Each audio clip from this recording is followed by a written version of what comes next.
Here we have a log hive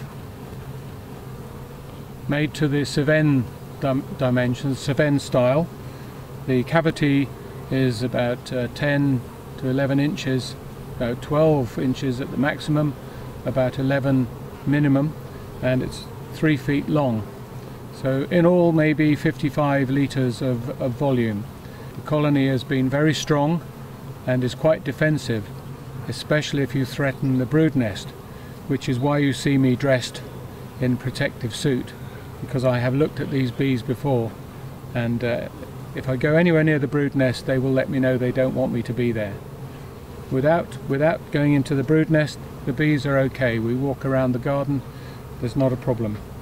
And they're strong, and I haven't treated them with any varroa treatments. I haven't fed them any sugar, I haven't taken any honey. Their bees are, and if necessary I will use them as a source of varroa resistant bees, and I will just collect the swarms. But we want to see how they will do in this log hive with walls a minimum of 4 inches thick.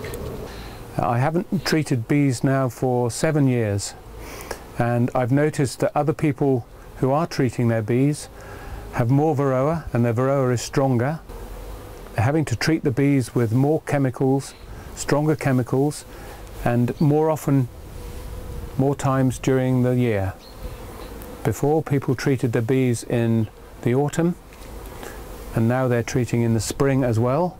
And I even know some people who have to treat their bees every 9 days with some sort of varroicide. Well, it's very expensive, but it's not actually going to help the bees adapt to varroa. It's just going to be breeding a super varroa.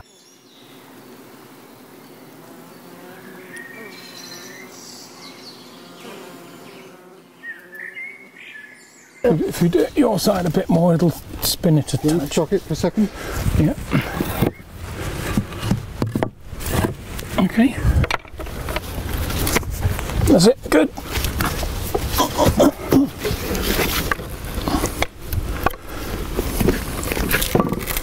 Ready? Yep.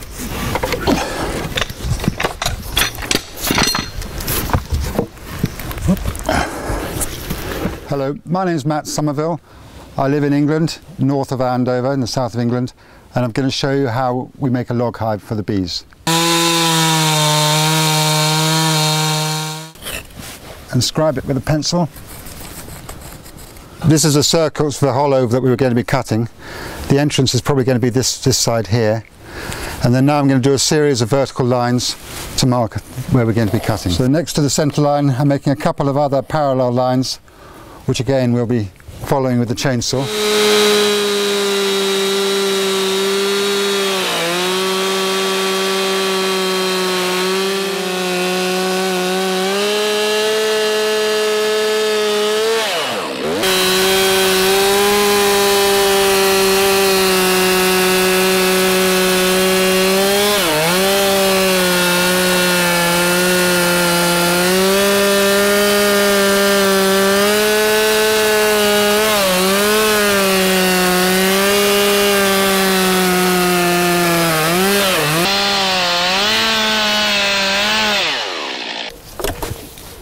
We're just going to roll it 90 degrees so I can do the cuts on the other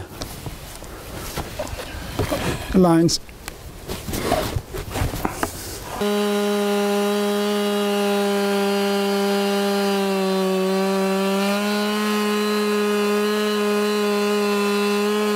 This is now the plunge cutting is done now for this side. If you are going to use a chainsaw, plunge cutting is probably the most dangerous way of using a saw. And you have to take a lot of care to avoid the saw bouncing back and hitting your head maybe. So not advised for the beginner chainsaw user. One out, it's coming.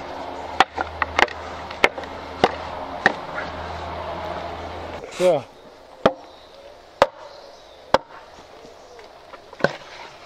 Whoa. A lot before we did it with the logs on the ground. And it's much easier with this trestle to do. Yeah, of course.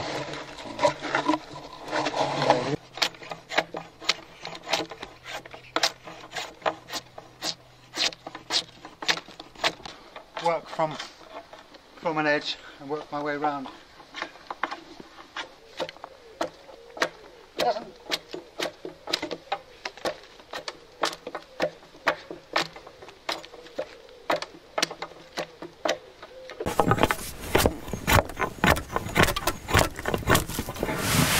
Okay, so this log's started, but it'll take another 3 hours perhaps to hollow it out to a cylinder.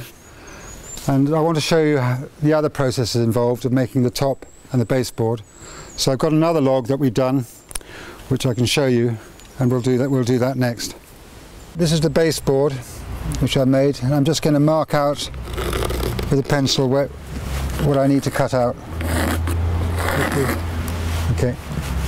Okay, so this is going to be the bottom of the hive, and I'll just clean it off with a plane so that my router can follow easily around the bottom. Okay, so I've traced an outline of where I'm going to cut my rebate for this.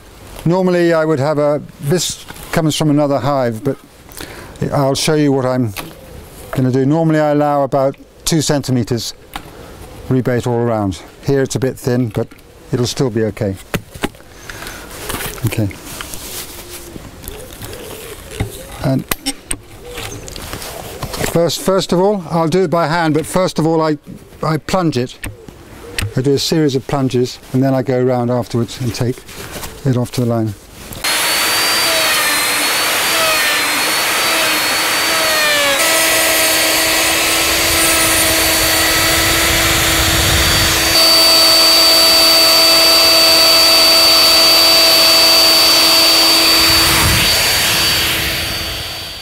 So you can see I've routed it with a router. It's slightly bigger than the bowl, so it won't swell up, and it's slightly deeper than the thickness of the wood. And then this is held in place with 2 wooden turn buttons that lock it in place. Not complicated. Okay. Yeah.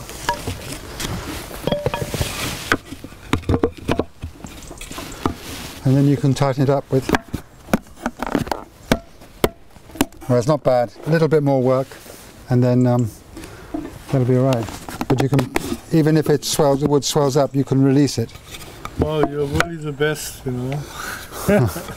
This is a Cevennes, isn't it? Okay, so I'm going to put this is another log hive which is on legs, and I'm going to put the baseboard back in the bottom, which has some little wooden buttons to keep it up there.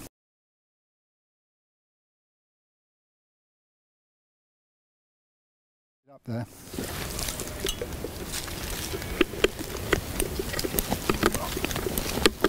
Shop there, isn't there?